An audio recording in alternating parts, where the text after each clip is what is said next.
Bonjour et bienvenue sur Angers Télé, ravi de vous retrouver pour cette nouvelle semaine d'information. Nous sommes le lundi 15 décembre, voici les titres. Cela fait 5 ans qu'il travaille à la construction d'un Jodel D185. Zoom aujourd'hui sur l'initiative de ses étudiants des arts et métiers d'Angers.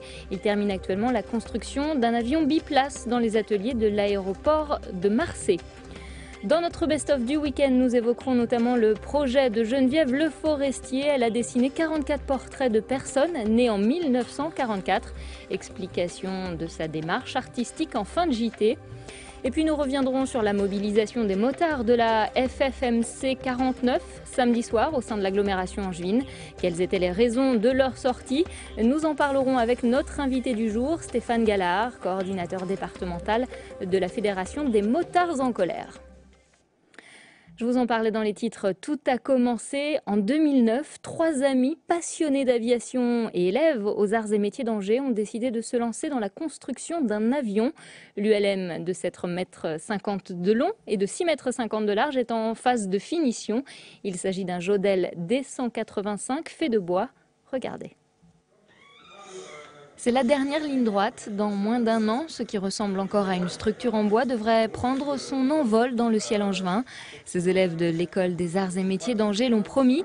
L'avion sera prêt en octobre 2015 pour le bicentenaire de leur école. Alors évidemment, ils ne sont pas trop d'une vingtaine pour mener à bien ce pari. La structure du biplace en hêtre est terminée.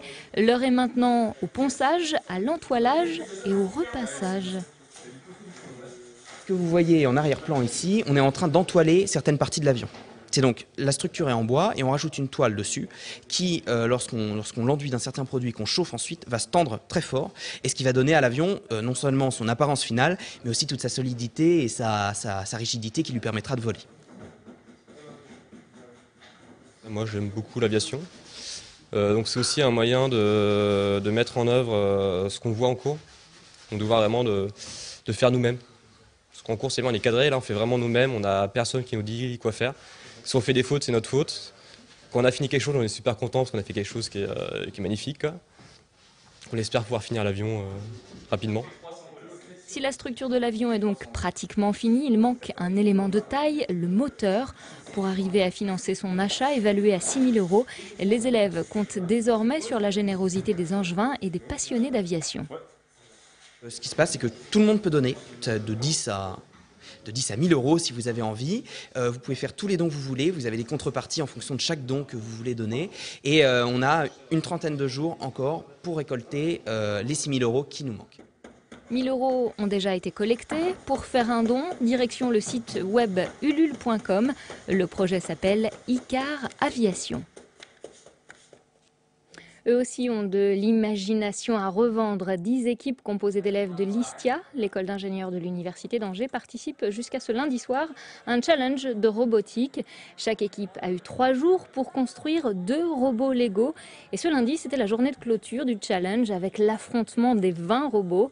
Cette compétition était aussi l'objet d'une campagne de recrutement de la part du cabinet Expectra pour déceler d'éventuels talents. C'est ce que nous explique Margaret Lim. Elle répond aux questions de Fabrice Gadon. Plusieurs compétences sont mises en jeu pendant ce challenge. Bien sûr la technique, puisqu'on est dans une école d'ingénieurs, mais au-delà de ça, c'est aussi la communication, puisque les étudiants avaient des vidéos à préparer et à présenter. La capacité à communiquer autour de leur projet, de leur robot, de leurs produits finalement, et également un côté très management en transverse, puisque c'était des grosses équipes. Chaque équipe était composée de 11 à 12 personnes avec un chef de projet pour chaque robot. Voilà, ils avaient 2 robots à construire, donc des gros projets pour des équipes d'étudiants. Ils ont souvent de grosses cylindrées bruyantes, mais c'est pour mieux cacher leur grand cœur. Les motards de la FFMC 49 ont organisé des baptêmes en moto, en sidecar et en trike samedi soir. Une opération caritative pour récolter des fonds. On en parle justement avec notre invité du jour, Stéphane Gallard. Bonjour. Bonjour. Alors expliquez-nous, pour qui rouliez-vous samedi soir? Alors samedi soir, on roulait pour l'association Marie-Rêve et Espoir, qui est une association qui aide les enfants malades et en fin de vie. Est-ce que vous avez une idée un petit peu de l'argent que vous avez récolté? J'ai regardé un petit peu, on est aux alentours de 600 €. Ça fait moins de participants que l'année dernière, mais là, le climat météo, il n'y était pas. Il faisait pas assez beau? Pas assez Non, chaud? non, il faisait pas assez chaud surtout. Oui, oui. Et on a fait des petits baptêmes sur Chemillé le matin Mhm. pour l'association, justement, pour les enfants. Et l'après-midi, la soirée, on a fait notre balade nocturne sur Angers. Est-ce une tradition d'aider une association comme ça chaque année à l'époque de Noël? Ah oui, oui, oui. Nous, maintenant, c'est devenu une tradition avec cette association-là. On trouvait que c'était intéressant et obligatoire de faire une chose comme ça pour ces enfants.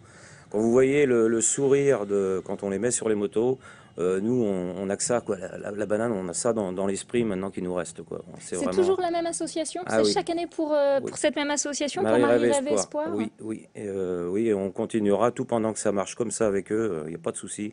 Tout pendant qu'on peut donner du rêve aux enfants, on le fera. Comment s'est fait le choix justement de cette association-là? Comment vous êtes rencontrés?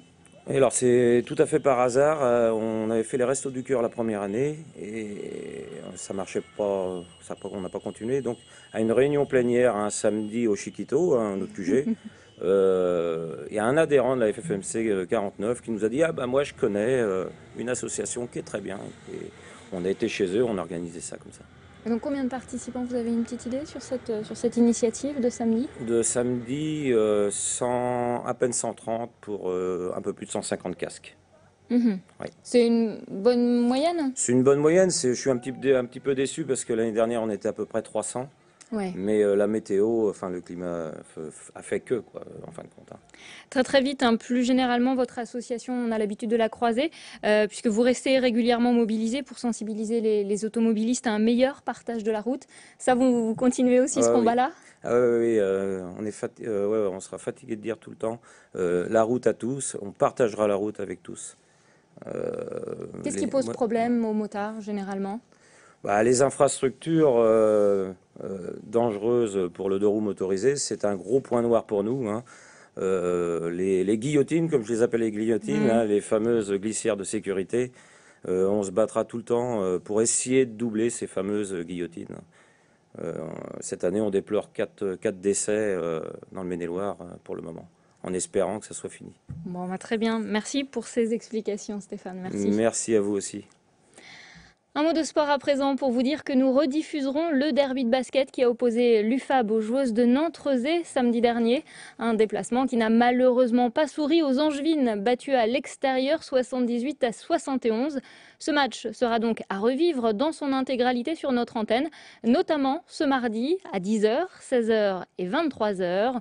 Au terme de cette 11e journée du championnat de Ligue féminine, les partenaires de Camille Aubert sont désormais 6e.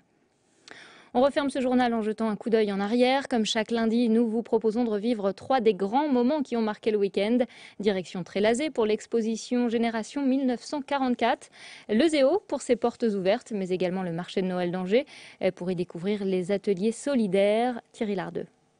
Une exposition de 44 portraits d'hommes et de femmes. Jusque-là, rien de très original, sauf que ces 44 personnes sont toutes nées en 1944 et ont été croquées par une seule et même personne pour un projet. Complètement fada, mais c'est ça qui en fait le charme, non?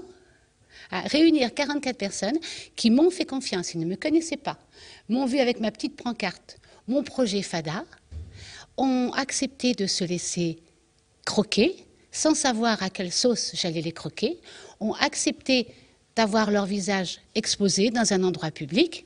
C'est pas une belle ouverture d'esprit, ça? Moi, je crois que si.